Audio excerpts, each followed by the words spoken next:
Caião, bom dia. Bom É uma dia. mulher. Fala que o diabo não pode ler o nosso pensamento, mas pode ouvir o que falamos e nos sondar. Isso tudo é superstição de crente, entendeu?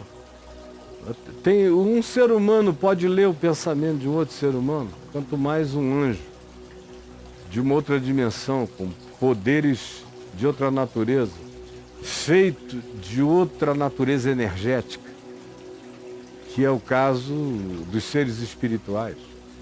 Se entre nós humanos há pessoas com capacidade total de lerem o pensamento, é que vocês estudam pouco, pesquisam pouco, e quando se está dentro da igreja, a vida fica do tamanho de um cérebro de ameba, que não existe, né? Ou seja, o cara fica descerebrado. E uma das coisas que se diz na igreja é isso. É que o diabo não consegue ler o meu pensamento. E ele precisaria. A vida humana é tão óbvia. Eu não leio o pensamento de ninguém, mas sei o que a maioria está sentindo, está pensando e está querendo. O que é isso?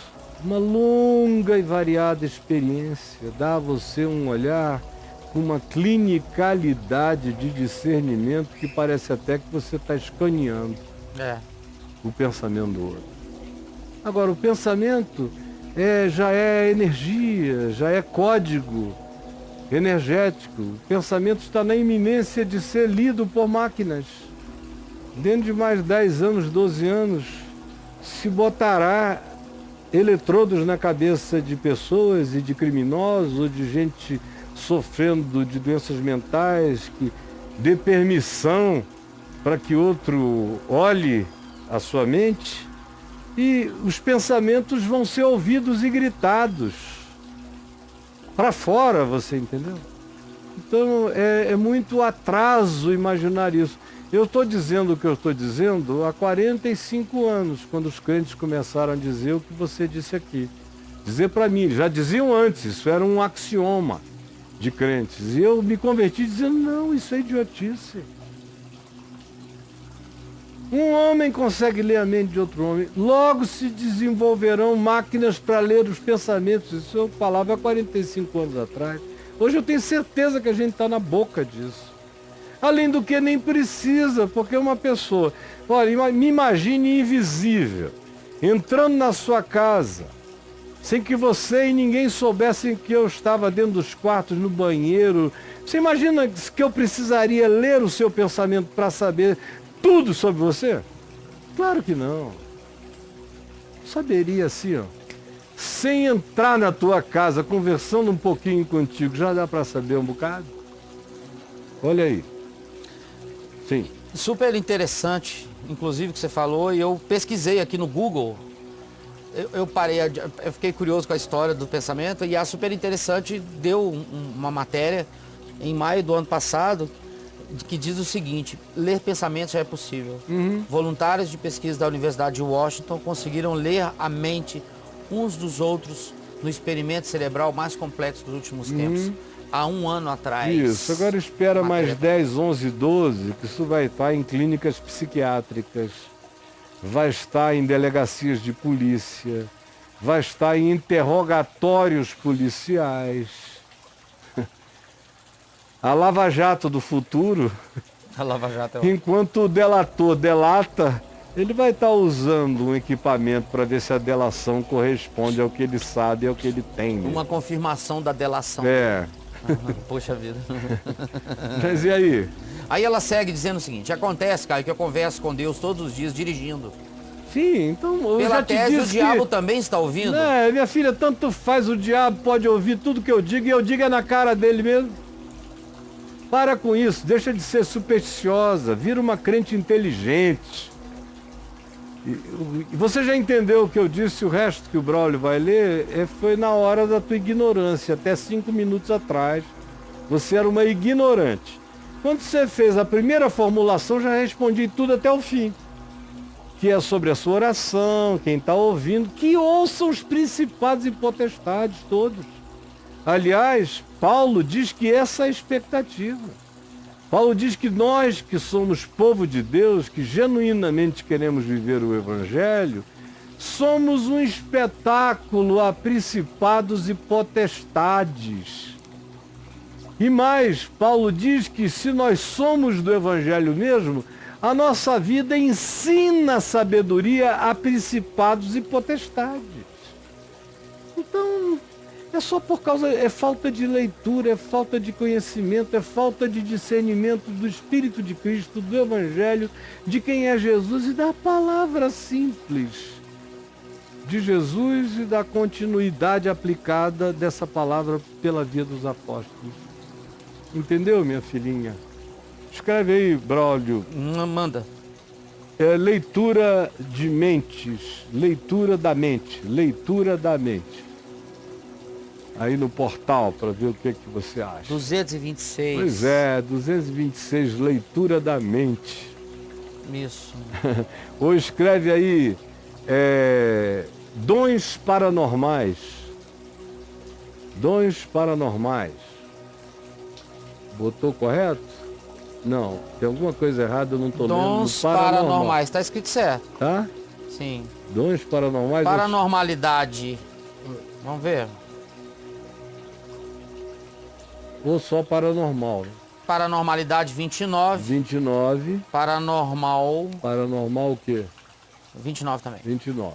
Aí você vai entender um bocado, minha filha. Tá? Acontece que ela conta uma seguinte história. Ela fala assim, que às vezes, sabe, cara, como eu sei que o diabo tá ouvindo, eu falo com ele também.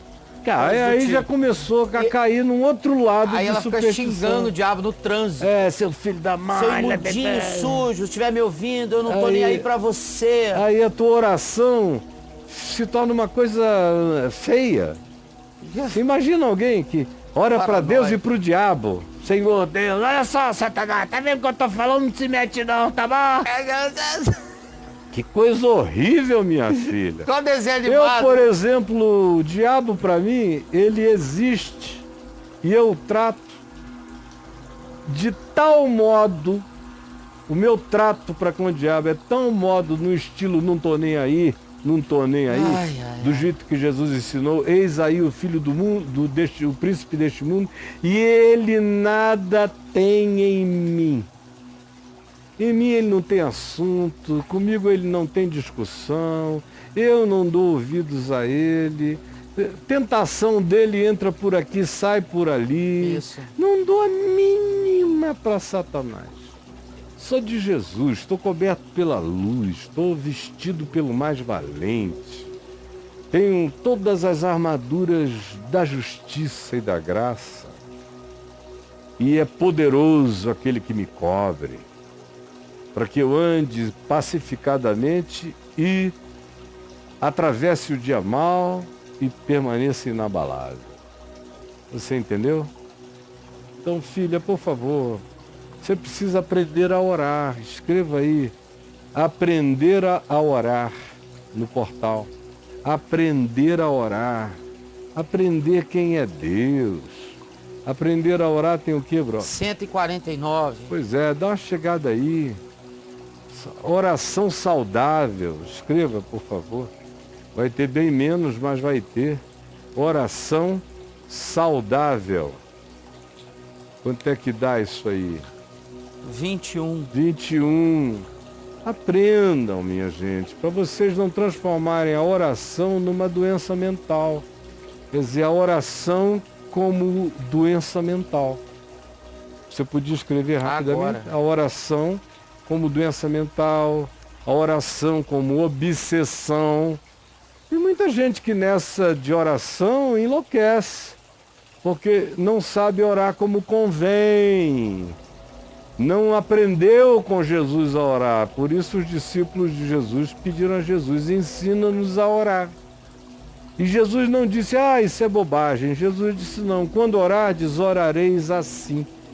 E aquilo não é uma reza, não é uma mantra, é um conteúdo para ocupar o nosso pensamento em oração.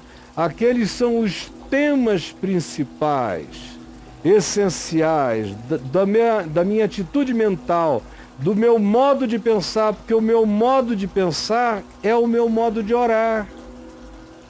Eu, por exemplo, não diferencio os meus pensamentos das minhas orações. Eu penso orando e oro pensando, eu penso orando e oro pensando. O meu diálogo de pensamento não é de mim comigo mesmo, é de mim com Deus em mim. Por isso eu oro pensando e penso orando, e é possível assim viver pensando e viver orando e orando sem cessar, enquanto eu penso em oração. E sem obsessão, sem recorrência, sem tema fixo, porque aí adoece mentalmente. O que você achou aí? A oração como obsessão deu 21, tá? 21. Depois eu botei outra aqui, que é a oração com doença mental, foi as duas que você pediu, 26. 26, mas tem aí para ajudar, já é Tá. muita ajuda para Vai, você minha pensar. filha.